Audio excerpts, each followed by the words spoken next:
Salam alaikum Azul. Bonsoir. Dans les pays occidentaux, les opinions publiques sont tellement à court de scandales qu'une banale petite affaire Benalla en arrive à provoquer une véritable clameur publique, un immense tollé. C'est ainsi, quand il y a pénurie de scandales, c'est ainsi, quand la presse n'a rien à se mettre sous la dent, pas de grain à moudre.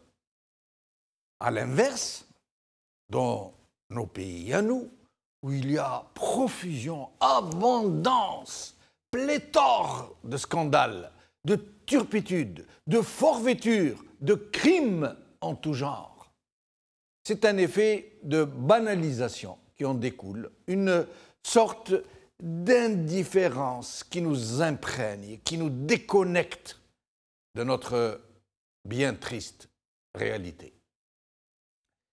C'est à peine si les gens jettent un furtif coup d'œil, comme ça en passant, aux grosses manchettes des journaux. C'est à peine si un événement pourtant saillant parvient à nous intéresser plus de 2 minutes.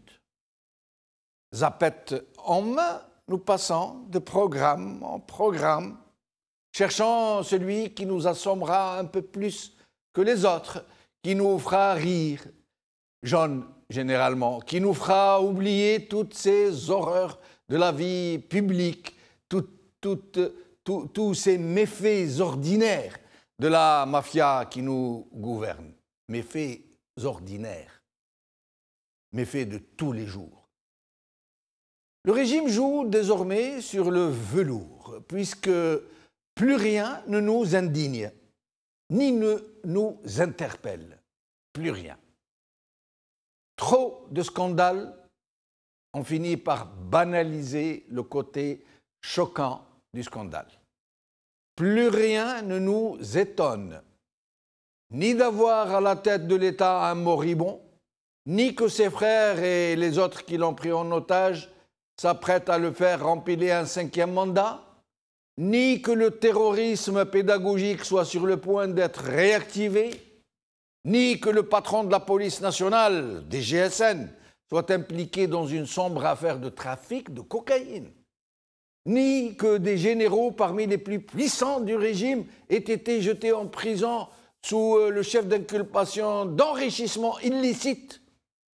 Et en fait, parce qu'ils n'ont pas montré suffisamment de zèle pour ce fameux 5e mandat, ni que des dizaines de milliers de jeunes se jettent à corps perdu à la mer pour tenter de fuir leur pays, ni que nos hôpitaux soient devenus d'affreux mouroirs, ni que les sièges de parlementaires, députés et sénateurs, se vendent désormais et publiquement aux plus offrants, ni que des journalistes soient jetés en prison et mis à l'isolement pour avoir osé transgresser la ligne rouge de l'autocensure. Oui, le plus grave n'est désormais plus dans l'hallucinante explosion de scandales, ni même dans la nature du régime, mais dans notre indifférence à notre propre mise à mort, à la terrifiante crise qui nous guette.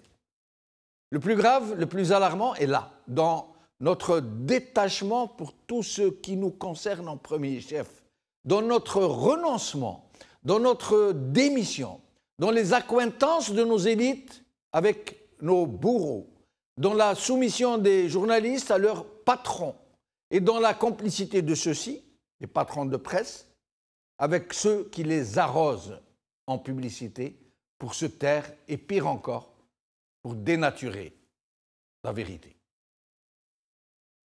Aujourd'hui. Algérie 24, Conseil de la Nation, des sénateurs avec un niveau d'instruction primaire, par Hamid Dey. Afrique.com, Algérie, putsch contre Bouteflika. Gaïd Salah ouvre le feu sur des généraux, par Malik Hamid. France Info, l'Algérie accuse des capitales arabes d'infiltrer des terroristes pour déstabiliser le Maghreb, par Alain Chemali.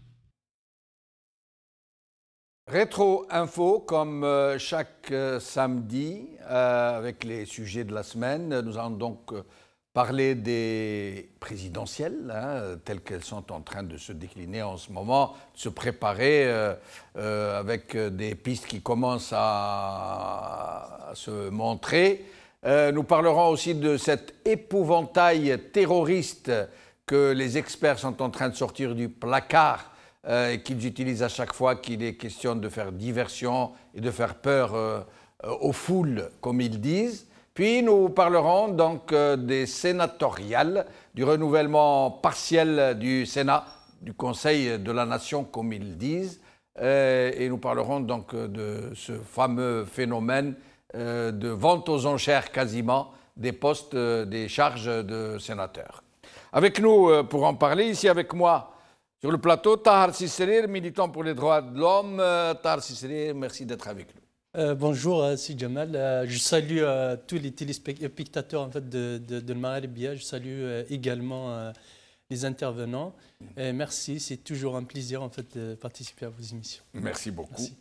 Merci. Au téléphone avec nous, Ali Benouari, ex-ministre, président de Nida Al-Watan, membre fondateur de Mouatana. Ali Benouari, merci d'être avec nous. C'est moi qui vous remercie, Si Jamal, et j'en profite pour saluer vos téléspectateurs et vos invités. Merci beaucoup. Et Hsen Moussi, économiste, analyste politique, qui est avec nous au téléphone depuis le Canada. Hsen Moussi, merci d'être avec nous. Merci Jamal, merci. Désolé de ne pas être avec vous sur Skype. Merci à vous Jamal, merci beaucoup. Merci à tous ceux qui nous regardent. Et puis je suis honoré d'être face à mes amis Tahar Sisserir et Ali Benouari. C'est un plaisir pour moi. Merci. Merci. Alors, Ali Benouari, donc voilà, les présidentielles, après qu'on nous ait sorti cette histoire de Ammar Ghoul et de Makri, qui nous parlait de report, rien de moins des présidentielles, prolongation de l'actuel mandat présidentiel. Voilà qu'il semble qu'il soit revenu à d'autres sentiments devant la difficulté de faire passer des violations aussi flagrantes de la Constitution. Il semble qu'ils aient décidé de faire rempiler le grand invalide à un 5e mandat. Qu'est-ce que vous en pensez, Ali Benouari? Je n'en suis pas si sûr, Si Jamal. Le 5e mandat est tout sauf sûr pour moi. Le désarroi qu'affronte le pouvoir aujourd'hui le conduit à envisager toutes les hypothèses de manière explicite ou implicite, mais le désarroi, à mon avis, n'est pas fini. Il n'a pas trouvé son épilogue avec une option 5e mandat. Pour moi, elle est tout sauf certaine. Vu l'état de santé du président, que tout le monde connaît, et vu aussi le danger qu'un éventuel 5e mandat, quand bien même la santé du président le lui permettrait, et serait lourde de danger. Elle serait très mal prise à la fois par le peuple algérien et par les partenaires étrangers qui ont déjà exprimé de manière directe ou indirecte leur souhait qu'on arrive à un changement en Algérie. Donc, je ne crois pas du tout à cette thèse du 5e mandat, même si elle n'est pas totalement écartée. Et d'après vous, quelle serait l'option possible dans ce cas? Bien malin celui qui peut lire dans le secret des pouvoirs, des milieux du pouvoir. Mais enfin, on peut envisager toutes les hypothèses, y compris celle d'une élection semi-libre, où on verrait 1 ou 2 ou 3 candidats du pouvoir. Je ne sais pas, mais en tout cas, je n'exclus aucune hypothèse. Je n'exclus oui, mais vous savez, Ali Benouari, quand vous lisez El Moujahid, nous avons tous lu ce fameux éditorial d'El Moujahid, signé El Moujahid, dont on sait quand ça se passe comme ça qu'il était mis du plus haut sommet du régime, hein, c'est connu. Donc, un édito qui affirme que les élections auront bien lieu, aux échéances prévues, avec en filigrane le message très clair que ce sera Bouteflika qui sera le candidat du régime. Quand vous voyez la réponse de M. Gaïd Saleh, Ahmed Gaïd Saleh, le chef d'état-major, au général Ali Rdiri, qui lui demandait de prendre ses responsabilités, un bel euphémisme pour suggérer rien de moins qu'un coup d'État, tout indique que le régime semble s'acheminer vers cette option du 5e mandat, quand des think tanks américains prévoient aussi que l'option du 5e mandat ne fait quasiment plus de doute. Comment ne pas y penser, Ali Benouari? Sincèrement, à mon avis, l'option qui semble se dessiner, qui me semble la plus probable, la plus réaliste, est celle de la tenue des élections à leur terme, de manière, donc en avril 2019. Maintenant, comment cette élection se déroulera? Qui seront les candidats? Quelle sera l'attitude de l'administration s'il n'y a pas un candidat reconnu du système? Je ne sais pas. Mais en tout cas, ce à quoi on assiste, qui résume un peu tout ce que vous dites, c'est l'effondrement total des institutions et la décrédibilisation même de l'institution militaire, y compris les services de renseignement. Cet effondrement est le résultat de 20 années d'échec du pouvoir à se renouveler. Je dirais même un retour en arrière par rapport à la situation, aux réformes qu'avait initié feu le président Chebli. Donc ce formidable retour en arrière qui aura marqué le règne de Bouteflika ne pouvait pas avoir d'autre épilogue que l'effondrement général des institutions. Nous avons l'habitude de lire entre les lignes ou de deviner plus ou moins ce qui va se passer. Aujourd'hui, personne ne sait. Et je doute qu'aujourd'hui, on sache qui va être le prochain président. Tout est possible. Moi, en tout cas, pour ce qui me concerne, tout est possible jusqu'à la dernière minute. Et je rejoins en cela, c'est Ali Benflis qui me disait il y a 6 mois, nous ne saurons rien jusqu'au dernier moment. Il me disait aussi que ça ne sert à rien de s'agiter. Je crois qu'il a eu raison. Nous attendons simplement, nous verrons bien.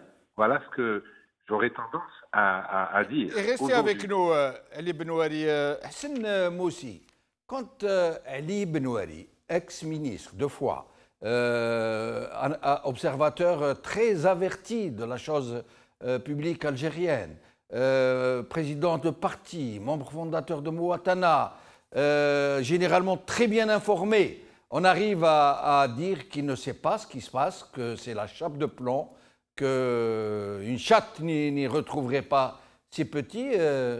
Quoi dire, Hassan Moussi? Qu'est-ce qui se passe? Comment savoir? Comment imaginer la suite des événements?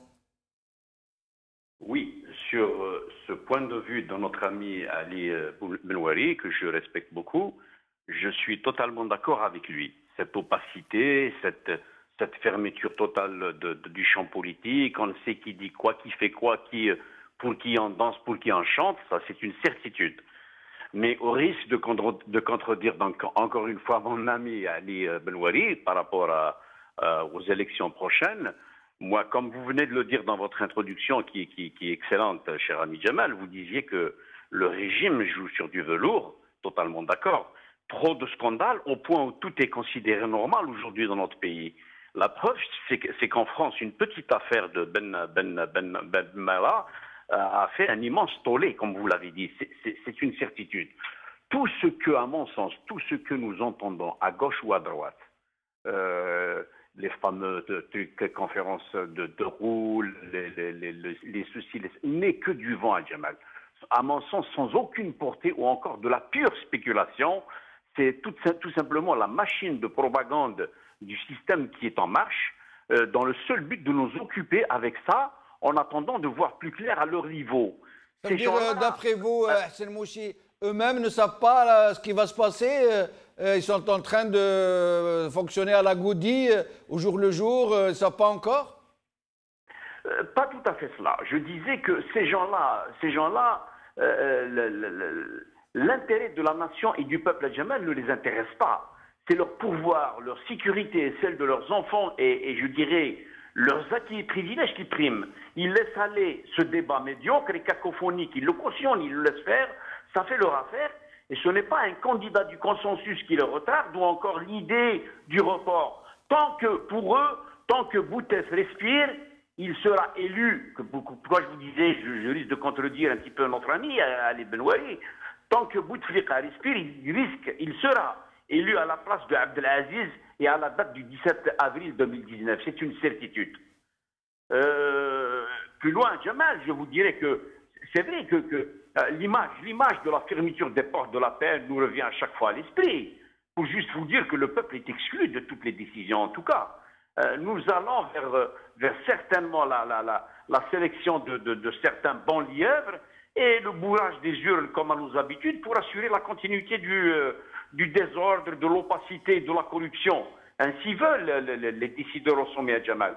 Les autres options, bien qu'elles sont comme le report des élections, comme la conférence nationale de Roule, soi-disant la révision de la Constitution, mais ne sont à mon point de vue, c'est un point de vue personnel en tout cas, que de simples jouets, je dirais de simples jouets pour amuser et calmer les enfants. Nous connaissons à Jamal parfaitement la nature du régime pour ne pas nous laisser si facilement rouler dans la farine. Et ils iront avec Bouteflika, le 5e mandat aura lieu, le 17 avril se produira. Et restez avec nous, Hassan Moussi, Tahar Sisserir. Avant de vous donner la parole, nous allons regarder quelques images justement qui étaient l'option du 5e mandat, j'allais dire l'imminence de l'annonce d'un 5e mandat. Ce sont des images qui ont eu lieu ce matin à Blida, où on voit un ministre, vous allez le voir, je n'en dis pas plus. لا تتأجل الانتخابات. لماذا تتأجل الانتخابات؟ لماذا تتأجل الانتخابات؟ عقدين من الزمن كل الإنجازات كل شيء ندار فيها أنت نؤجل الانتخابات. لماذا يتأجل الانتخابات؟ أنتم ضد هذا الطرح. احنا مع استمرارية فخامة الرئيس. هذا القاعة اليوم اللي راك تشوفها وانتم حاضرين وانتم شهود كإعلاميين، هاد الناس كلهم راهم يطالبوا بالاستمرارية الرئيس، والرئيس هذم كلهم جنوده كلهم أنصاره، وهذا احنا ما فكرناش منه بالتأجيل، احنا ما نفكروش في التأجيل. كل ما أنجز من عقدين من الزمن مع السيد فخامة رئيس الجمهورية والمنتخبين السابقين كانوا جنود خلفه وهما اللي شادين على التنمية. احنا حابين نحافظوا على المكتسبات، واليوم جينا بنناشد السيد الرئيس باش نناشدوه للاستمرارية. أما الوعدة الخامسة الرئيس هو من يتكلم عنها، احنا اليوم جينا نجيه ونناشده ونطلب منه لأننا نعرف باللي هو الرجل المناسب، هو الرجل بتاع المصالحة، هو الذي بنى الجزائر الحديثة، هو الذي مسح الدموع، هو الرجل يعني اللي كل اليوم المنتخبين السابقين والمناضلين تحت الجبهة التحريرية جايين يشاهدوا في الاستمرارية. J'aimerais qu'on nous remette le cadre pendant que Tahar Sisserir va nous répondre, qu'on nous remette ce cadre de ce ministre chargé des relations avec le Parlement en train de tenir le cadre de Abd el-Kadr Bouteflika, le voilà. J'aimerais que cette image reste. Tahar Sisserir, ministre des relations avec le Parlement, qui arrive, qui nous dit les élections ne seront pas retardées, contrairement à ce qu'a dit Roule et Makri, qu'elles auront lieu au moment prévu, aux échéances prévues, mais que c'est Abdelaziz Bouteflika qui doit rempiler. Il le dit clairement. C'est un ministre. Et il tient, regardez le cadre, comment il est en train de nous vendre ce fameux cadre. Donc, ce qui est triste, c'est que ces gens-là ne pensent pas à l'Algérie, parce que c'est des gens qui pensent uniquement à leurs propres intérêts, parce qu'à la base, quand on est représentant si on est réellement en fait représentant du peuple, on doit défendre l'intérêt du peuple, et l'intérêt du peuple, ce n'est pas en fait de reconduire un président à moitié mort. Donc, que les autres nations en fait qualifient en fait d'un président mort en fait depuis 2014, et ils nous le disent parce que quand un responsable en fait des services secrets français dit quoi Bajolet. Bajolet en fait nous informe que le président. Alors Bajolet qui a été ambassadeur français à Alger, qui a été patron d'un service de sécurité, qui a été conseiller très proche du président français, qui connaît parfaitement bien la réalité algérienne et qui dit que Abdelaziz Bouteflika est littéralement mort. Et il ne reste plus qu'à le débrancher. Voilà. Donc c'est une réalité en fait triste pour nous, Algériens. Après, certes qu'en Algérie, c'est une boîte noire. Le pouvoir, c'est une boîte noire. Personne ne voit. En fait, il y a des hydres à cette tête qui sont derrière, qui commandent, que personne ne connaît. D'ailleurs, même les ministres, moi, je suis étonné. À chaque fois qu'on demande à un ancien ministre, il nous dit, voilà, je ne sais pas ce qui se passe à l'intérieur. Il n'a pas d'éléments à l'intérieur. En fait, il n'y a pas quelques ministres qui sont amis avec lui. Il n'a pas des militaires qu'il a croisés en fait, quand il était ministre. Il n'a pas. Donc, c'est une preuve supplémentaire qu'en Algérie, le pouvoir n'est pas à l'intérieur. C'est-à-dire, c'est des décisions qui viennent de l'extérieur de l'Algérie. C'est des gens en fait qui en fait, avec une commande, décident. Et les sous-traitants, les gens qui font de la sous-traitance en Algérie, les gens qui font de la sous-traitance en Algérie, en fait, ne font que exécuter des décisions qui viennent d'ailleurs. Et ça, c'est très grave. D'accord, j'entends bien ce que vous dites. Mais pourquoi dans ce cas? Bon, supposons que le contrôle de l'Algérie soit à l'extérieur, ok, qui impose donc à l'armée de soutenir la famille Bouteflika quoi qu'il advienne, d'accord. Mais dans ce cas, pourquoi ne pas imposer quelqu'un qui soit plus présentable? Quel est l'intérêt de ces gens qui sont à l'extérieur de maintenir à la tête d'un pays un invalide intégral qui peut provoquer une explosion généralisée et donc un tsunami migratoire vers ces pays occidentaux? Parce que ces gens-là connaissent les rouages en fait et les forces en fait qui sont présentes, les intérêts des uns et des autres. Donc le seul qui est capable en fait d'assurer les intérêts d'une mafia qui s'est installée au pouvoir, c'était Bouteflika, parce que ces gens-là volent, ils font du pillage. Mais ce n'est plus lui. Oui, le problème est là, en fait, justement. Oui. Si Bouteflika était encore en mesure de commander, de diriger, j'aurais compris votre logique. Mais ce n'est plus lui. Oui, il ne connaît même plus son propre nom. Oui, je suis d'accord. Je suis d'accord. D'ailleurs, aujourd'hui, on voit en fait des voix qui tirent en fait sur Bouteflika. Ça ressemble un peu à l'histoire de la France avant de passer en fait de la monarchie absolue à la monarchie constitutionnelle. C'est-à-dire, il y a des gens qui tiraient en fait sur le roi. Alors, le roi n'avait aucun pouvoir parce que le roi, en fait, qui tirait en fait sur le, qui disait que, en fait, c'est le roi, c'est de la faute du roi pour protéger en fait la monarchie absolue. Et aujourd'hui, il y a des gens qui essaient en fait par tous les moyens de montrer que le problème en Algérie, ce n'est pas en fait le système, c'est lié uniquement à Bouteflika, c'est tout un système. Et ce système-là, la preuve, moi je donnerai des preuves. Par exemple, la loi de finances. On a donné des cadeaux à Total et toutes les entreprises en fait pétrolières qui sont, c'est une mafia internationale. Hein. Donc on a donné des cadeaux et personne ne parle. Personne ne parle, c'est des cadeaux pour acheter la paix, pour acheter, parce que les décisions qui viennent d'ailleurs, il faut satisfaire ces gens-là qui décident en fait de l'autre côté, en fait, de l'autre côté. Et c'est une preuve, hein, il suffit de lire bien en fait la dernière loi de finances, on voit bien qu'il y a 4 entreprises qui ont été sélectionnées pour leur fournir en fait tous les contrats. Donc c'est Total, c'est une entreprise italienne, c'est les gens qui décident réellement en Algérie. Mais c'est pas dans la loi de finances, ça. Si, ah ça bon apparaît en fait dans Alors, Ali Benouari, vous avez parlé tout à l'heure d'effondrement généralisé des institutions, dans l'imminence. Qu'est-ce que vous entendez par là? L'effondrement des institutions, il est visible, nous le constatons tous les jours. Vous avez vu l'épisode de l'Assemblée nationale, qui ne représente plus rien. Elle ne représentait d'abord pas le peuple, puis c'est une assemblée fantoche, mais vous avez vu que même au sein du pouvoir, on n'est pas d'accord sur qui doit rester à sa tête. Et on va jusqu'à mettre des cadenas à une institution censée être une des institutions les plus importantes du pays. Donc, c'est ce que je... Alors, je précise, hein, pour nos téléspectateurs qui ne connaissent pas cette histoire, que lorsqu'il a été décidé de faire un coup d'État au président de l'Assemblée populaire nationale, la chambre basse du Parlement, de façon anticonstitutionnelle, lui ne voulait pas partir, ne voulait pas être démissionné. Les Baltagia députés qui ont été instrumentés pour le chasser ont fermé avec des cadenas et des chaînes le Parlement pour l'empêcher d'y accéder. Et je vous laisse poursuivre, Ali Benouali. Voilà. Ceci à titre d'exemple, mais on peut aussi citer l'emprisonnement, l'arrestation des généraux.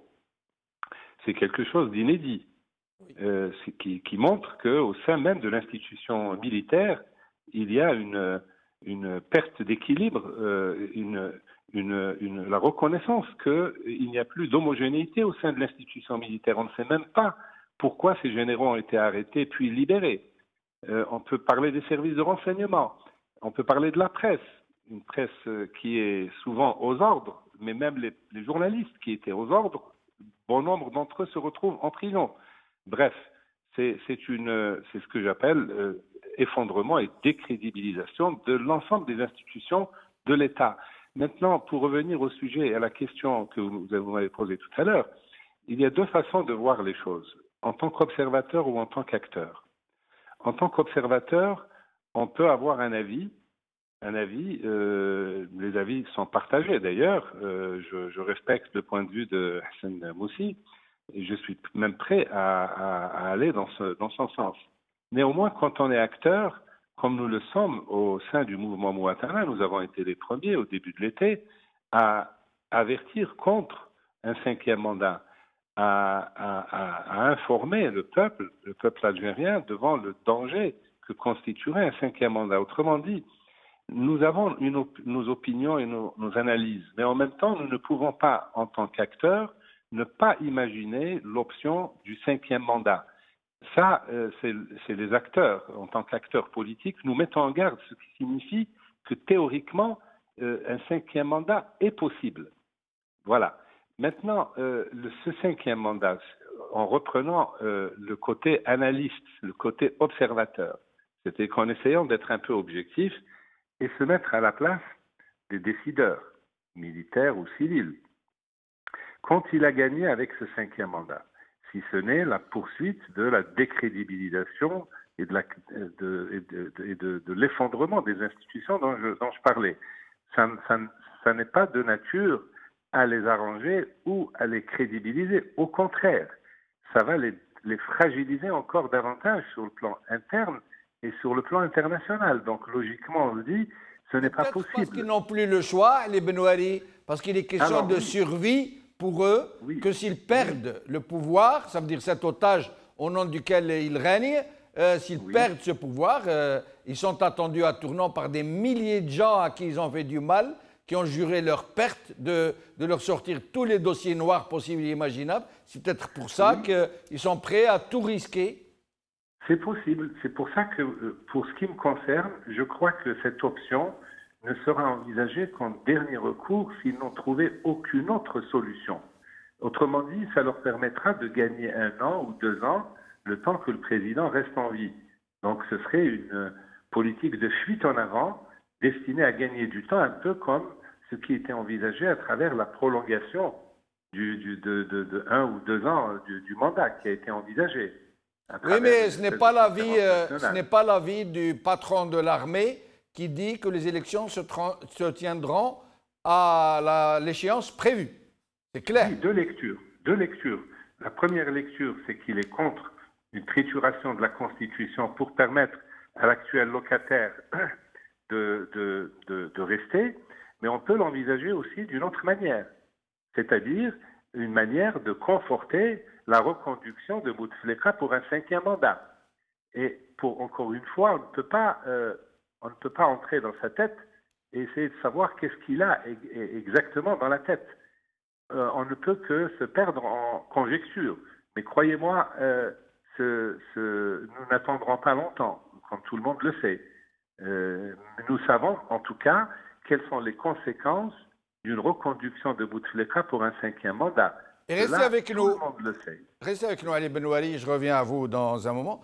Hassan Moussi, nous allons passer au sujet suivant, celui de cet épouvantail du terrorisme qu'on nous sort à chaque grosse échéance pour faire peur aux Algériens. On nous parle aujourd'hui de terroristes, djihadistes, daïchistes, nous dit ce directeur au ministère de l'Intérieur, qui aurait tenté de s'infiltrer en Algérie.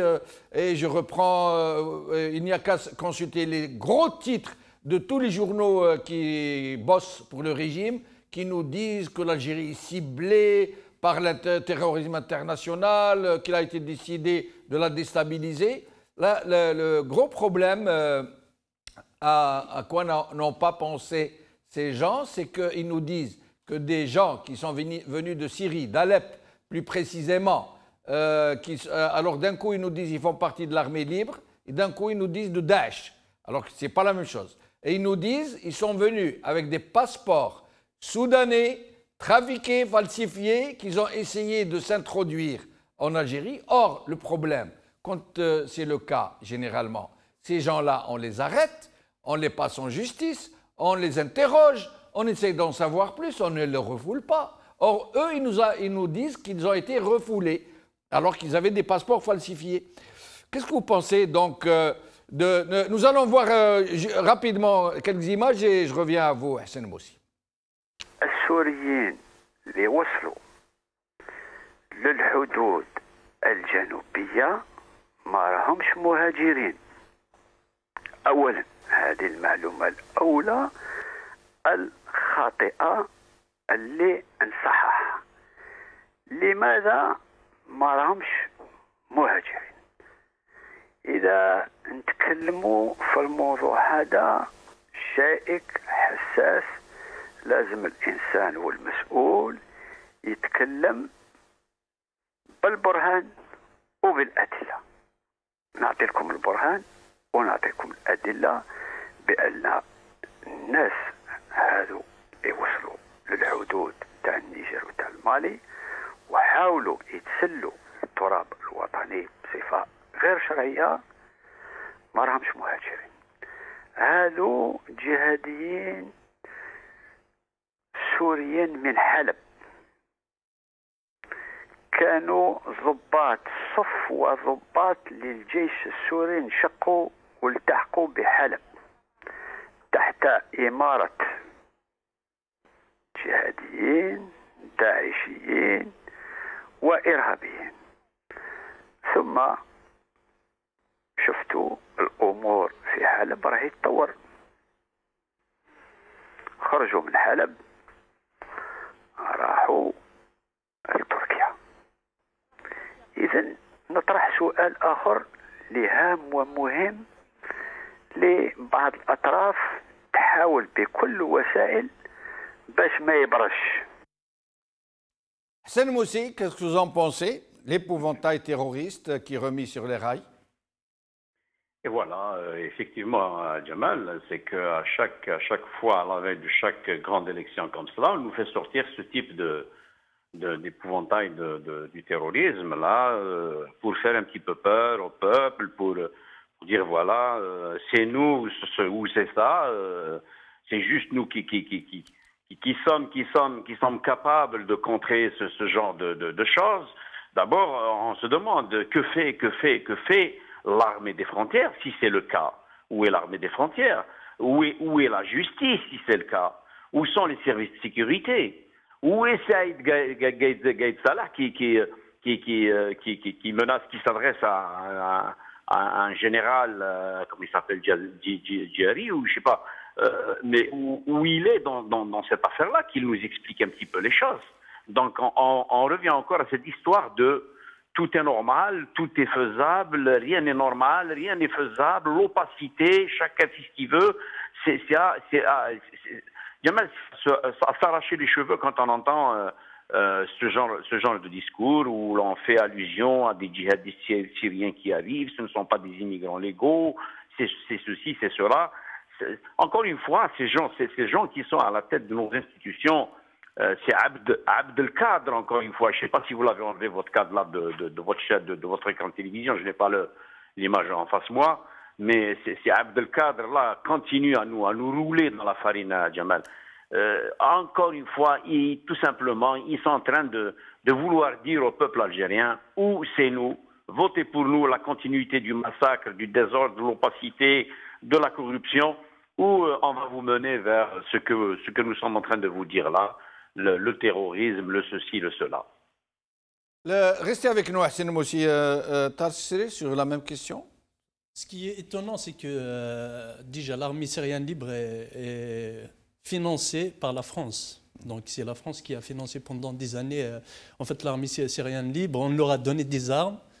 Et d'ailleurs, la porte-parole, c'est ce qu'ils disent en fait, ouais. Dans les journaux et dans la presse en général, ils disaient, et beaucoup d'observateurs disaient que la France était intimement liée à l'armée syrienne libre. Hein. Ouais. Et le porte-parole de cette armée syrienne libre a grandi à Alger. Et c'est la sécurité militaire algérienne. Que si l'armée libre syrienne était financée par des puissances occidentales. Oui, Nusra est financée par les Américains. L'armée syrienne libre est financée par la France. C'est connu. Hein, oui, mais bon, ce n'est pas notre sujet de toutes les façons. Même si ce n'est pas notre sujet, mais je voudrais revenir juste à un point qui est très très important, c'est que la porte-parole de l'armée syrienne libre a grandi dans les écoles d'Alger et c'est la sécurité militaire algérienne qui ont travaillé avec elle pendant des années, qui s'est installée en France pour devenir la porte-parole tout simplement parce qu'il appartient à l'ancienne famille. Moi, je n'aime pas que ça prenne l'ancienne famille, des accusations. Excusez-moi, je ne peux pas vous laisser dire ça parce que la personne, je la connais. Attendez, avec tout le respect que je vous dois. On ne porte pas des accusations de ce type comme ça, sans argument. On ne salit pas la réputation de gens. Et puis, pourquoi ne serait-il pas honorable d'être le représentant de l'armée syrienne libre qui est en train de se battre pour son peuple, pour libérer la Syrie? Mais le souci, c'est que ce n'est pas le cas. Non, mais d'abord, ce n'est pas notre sujet. D'abord, ce n'est pas notre sujet. On ne met pas ça à table dans un plateau pareil. Et puis j'en perds, mais sur cet épouvantail terroriste qu'on nous sort, et on parle de Daesh, en l'occurrence. Il parle de Daesh. Le directeur du ministère de l'Intérieur dit que ce sont des Daeshistes. C'est des gens qui viennent de Daesh. C'est clair. D'autres journaux parlent de l'ALS. Mais lui parle de Daesh. Il ne parle pas de l'armée libre syrienne. Pourquoi, à votre avis? D'abord, pourquoi n'a-t-il pas arrêté ces gens qui étaient détenteurs de passeports soudanais falsifiés et contre lesquels ils ont des preuves qu'ils sont des terroristes venus rentrer en Algérie pour semer la terreur? Pourquoi ne les ont-ils pas arrêtés? D'abord, traduits en justice. En fait, le pouvoir algérien a toujours utilisé l'ennemi extérieur, l'ennemi intérieur, l'ennemi extérieur pour essayer en fait de mobiliser les gens autour d'un président mort, hein, comme on le disait. Donc, ils essaient par tous les moyens de montrer qu'il y a un danger. Il y a un danger imminent, donc il faut se rassembler, il faut rassembler au maximum en fait, les Algériens afin de faire face à un ennemi extérieur. Avant, c'est le Maroc, c'était le Maroc. À chaque en fait, élection, il ne sort en fait que les Marocains s'approcher des frontières, ils vont coloniser l'Algérie, ils vont reprendre en fait leur territoire. Ou sinon, voilà, à partir de 90, donc ils ont trouvé un autre moyen en fait, de manipuler, à savoir le terrorisme. Dès que les Algériens essaient de demander leurs droits, eux, ils vont revenir.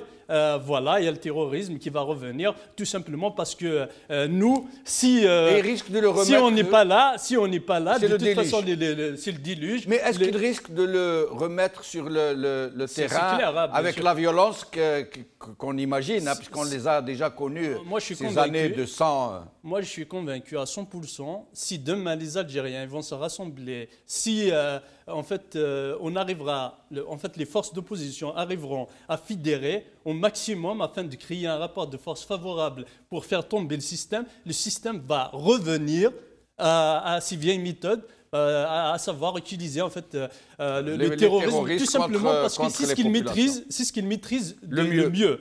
De toute façon, lui, la violence, il est né dans la violence, donc il a grandi dans la violence et il a réussi en fait. Manipulation de la violence. Voilà, manipulation de la violence et la violence entre eux aussi, il y a une violence en fait.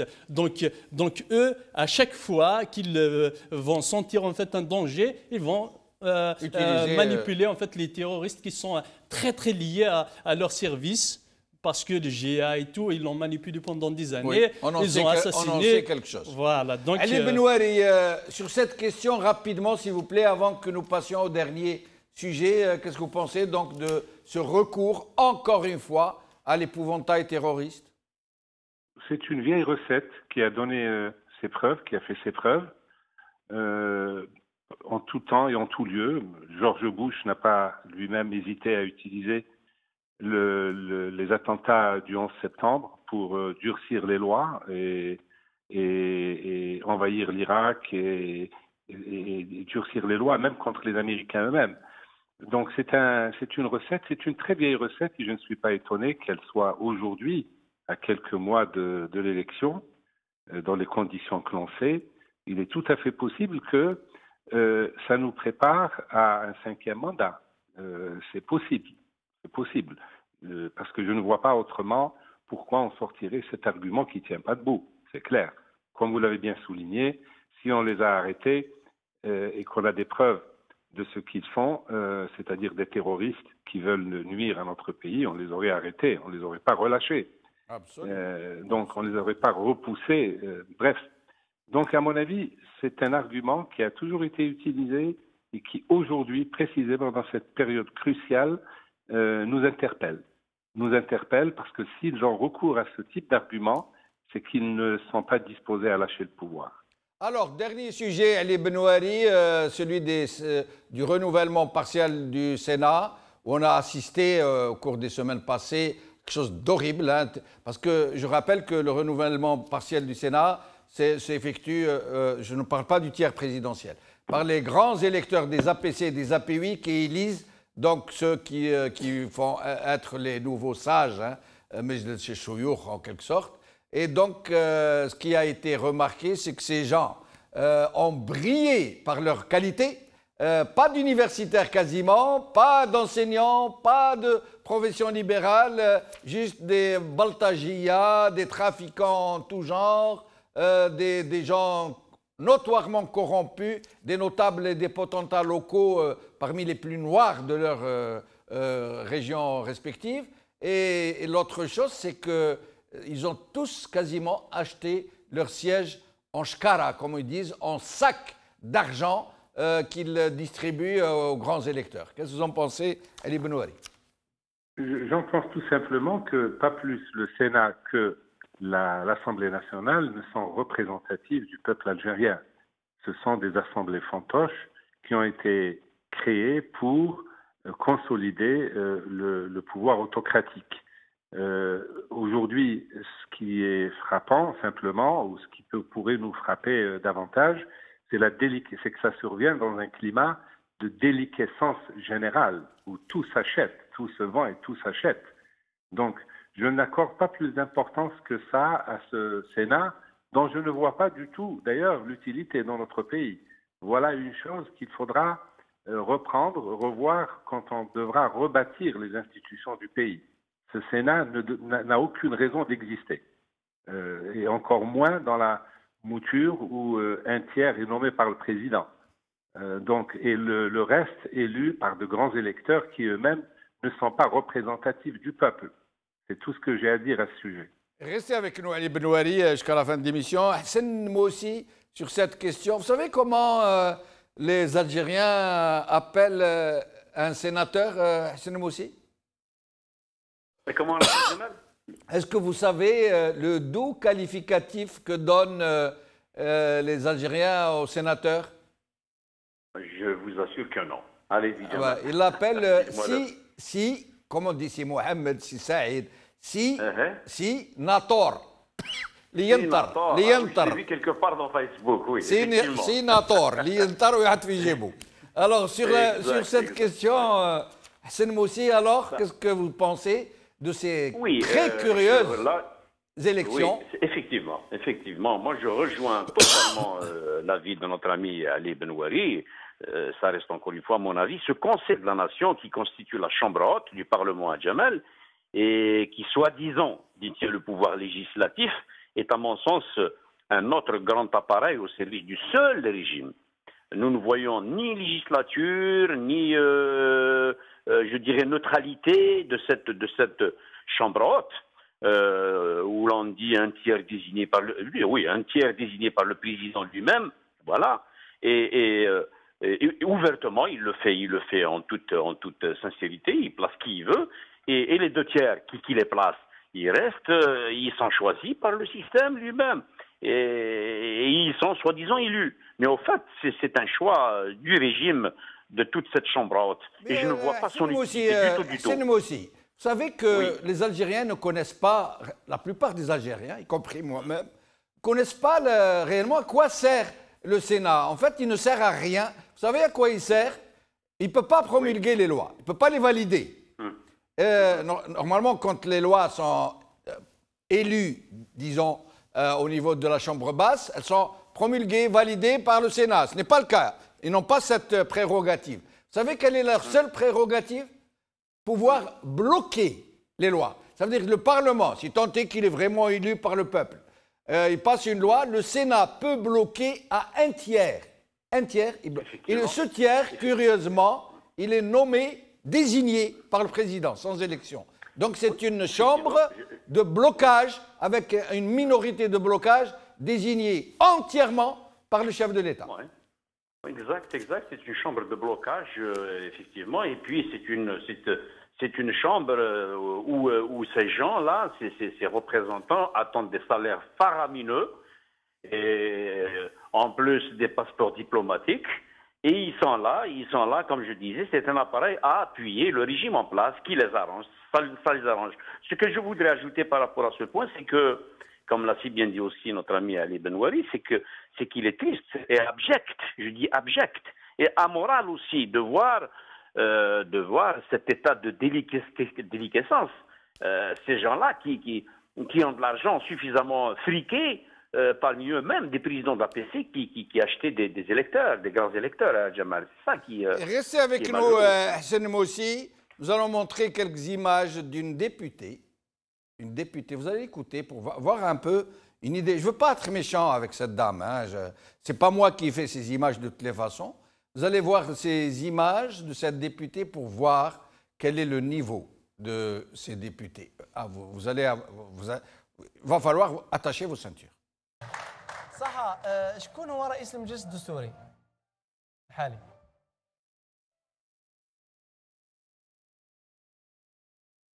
ما تقدر ذاك انا بديتها مع بالي انا بديتها رئيس المجلس الدستوري الحالي هو مراد مدرسي سيدي مراد مدرسي صح شكون هو وزير الماليه؟ قول لي اسمه يروح لي الطويل هذاك الفطاس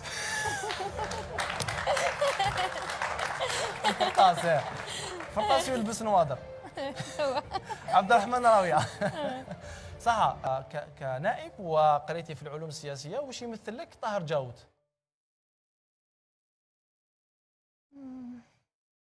انسان عنده افكار. لا طاهر جاود صحفي جزائري مات في العشرية السوداء. اوكي عنده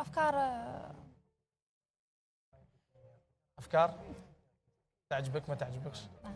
ما نجاوبش. ما تجاوبيش في هذه معليش. صح قولي لي كلمة حول محمد الأمين دباغين. واش نقول؟ هو مجاهد جزائري يساهم كثير في الثورة التحريرية الكبرى. بتحبي ما تجاوبيش يعني نقدر قولي لي فقط ما نجاوبش على السؤال ماشي مشكل. لا ما نجاوبش. صح شحال كاين واسمه رئيس تجمع من أجل الثقافة والديمقراطية الRCD. صح أو زميلك في البرلمان. اسمه ما تعرفين بالك تشوفيهم ما تعرفيهمش. هو محسن بالعباس. صح كاين واحد المادة في الدستور اللي تهمكم المادة 126 واش تقول؟ المادة 126 عارفيها 126 نقربها لك من قبيل كنتي تحكي على هذيك النقطه اللي تهضر عليها الماده 126 من الدستور تاع الحصانه تاع الحصانه الماده 126 تحكي على الحصانه البرلمان. اي وي طار سي السلام. اي وي بلاد هذه ايش داروا فيها مسكينه. سي انكرويابل طار سي السلام انكرويابل. Alors, ces sénatoriales vont aux enchères publiques des sièges. Inania, ne se cache pas. Hein. Tout le monde a vu ça. Ils vont de Shkara, le soir, avec leur Mercedes, ils font la tournée des grands électeurs de l'APC et des APUI. Ils prennent des paquets. On m'a même raconté une histoire. Que je raconte à chaque fois. Quelqu'un, pour se faire élire sénateur, il avait des paquets d'argent, je ne sais pas combien la somme, 50, 60 millions chaque paquet. Et avec lui, il y avait un Coran. Alors il arrivait chez ces grands électeurs, il leur disait « Votez les ?» Il dit « Tiens, voilà ton paquet. Mais parce que l'autre, généralement, qu'est-ce qu'il fait? Il encaisse de chez tout le monde et il vote pour personne. Maintenant, donc, il n'aura pas besoin. On a mis une mosquée en fait sur... Voilà. Tiens, toi, ta part. Donc voilà. Bon, à la base, moi, je veux revenir un petit peu à l'histoire de cette assemblée, parce que cette assemblée est née juste après le coup d'État de 1992. Oui. La naissance de cette assemblée, la première naissance, hein, donc il y avait ce qu'on appelle la CCN. Oui. En fait, Conseil consultatif national, qui était désigné par des militaires qui ont décidé que X, Y, Z vont défendre en fait les intérêts de la nation. Oui. Donc, bon, c'est les membres de haut comité d'État qui ont décidé d'avoir en fait des éléments qui vont donner des conseils à des oligarques. En fait, qui sont là uniquement pour défendre le système en place. Des Ali Haron, des Ali Café. Ouais. Donc, ces gens-là, cette institution a évolué un petit peu en créant ce qu'on appelle la CNT, Conseil national de transition, c'est-à-dire de code d'État. Bien sûr, c'est la suite de code d'État. Vous savez, avant, on n'avait même pas le droit de savoir ce qui se passait à l'intérieur de cette assemblée, même les discussions, même quand ils décidaient en fait de détruire des vies humaines, quand ils décidaient en fait des plans monstrueux à l'intérieur de cette assemblée, les gens n'avaient même pas, même les journalistes n'avaient même pas le droit de voir ce qui se passait, ni de poser des questions à ces membres, donc qui est passé en fait de 60 membres à 192 membres. Donc déjà, rien que en fait faire un bilan en fait de cette assemblée, de la naissance de cette assemblée, on voit bien que cette assemblée n'est pas légitime. C'est une assemblée qui est là uniquement pour préserver le système en place. Donc voilà, donc ces gens-là ne vont pas défendre les intérêts du peuple. Après, le Sénat est censé, c'est une élection indirecte. C'est les élus au niveau de la commune et de la wilaya qui vont choisir en fait leur suffrage indirect. Indirect, oui. C'est un suffrage indirect. Donc, c'est ces gens-là qui sont élus par le peuple dans d'autres démocraties. Et le Sénat est censé défendre les territoires. Donc, alors que chez nous, à la base, ils auront en fait des vrais projets en fait pour le développement des territoires. Mais là, ils ne servent à rien. Le Sénat algérien ne sert à rien. 80% des sénateurs élus, c'est des hommes d'affaires. Ils font des affaires, ils achètent en fait les voix, et c'est normal que le Sénat algérien... Ou alors les copains qui Ammar Ghoul, par exemple, qui a été désigné par le frère du président pour échapper éventuellement aux poursuites dans l'affaire de l'autoroute. Voilà, donc c'est un moyen de, en fait, d'élargir la base sociale du régime et leurs amis afin de préserver le système qui est en place. Donc je ne pense pas que ces gens-là, ils vont contribuer au changement en fait, des territoires, comme l'Assemblée d'ailleurs. La preuve, on l'a vu, on vient de voir. 10%. L'APN a été élu à 10%, voilà, et gonflé par le bourrage des urnes à 30%. Bourrage des urnes, on achète des voix, donc franchement... Mais comment ils ne se rendent pas compte qu'ils sont en train de scier la branche sur laquelle ils sont eux-mêmes assis?